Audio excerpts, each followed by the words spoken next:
বিসমিল্লাহির রহমানির রহিম। সম্মানিত দেশবাসী, আপনারা দেখতেছেন আওয়ামী সন্ত্রাসের যে প্রতিবাদ সভা, তারা বুড়ো প্রতিবাদ সভা করেছে। মাত্র হয়তো 100 লোক একসাথে, 100 গুন্ডা একসাথে করেছেন, কিন্তু 100 গুন্ডা একসাথে করেছেন, একটা গুন্ডার জন্য হয়তো 5 থেকে 10,000 টাকা খরচ করছেন।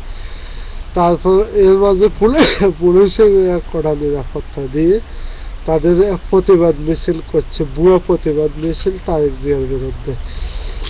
দেখতেছেন তাদের ক্ষমতা থাকা সত্ত্বেও 60 জন নিয়ে তারা মিছিল করে।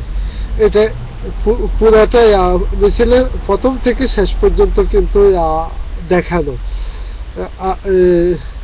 বিশ্বাসঘাতক নেত্রী। আপনাকে আমি বলতেছি, আপনি যদি সাহস থাকে আপনার লোক দিয়ে দেখান, বাংলাদেশের জনগণ আপনাকে কত ভালোবাসে।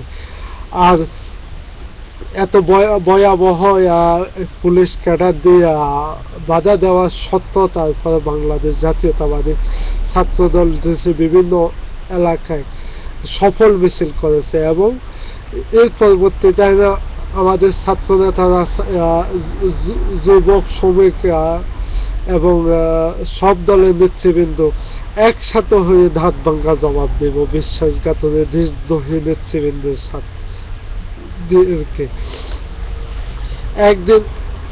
একদিন তাদের এই বিষাক্ত ধাতগুলা ভেঙে দেব ইনশাআল্লাহ। আর আমাদের ধৈর্য দেওয়ার সময় নাই।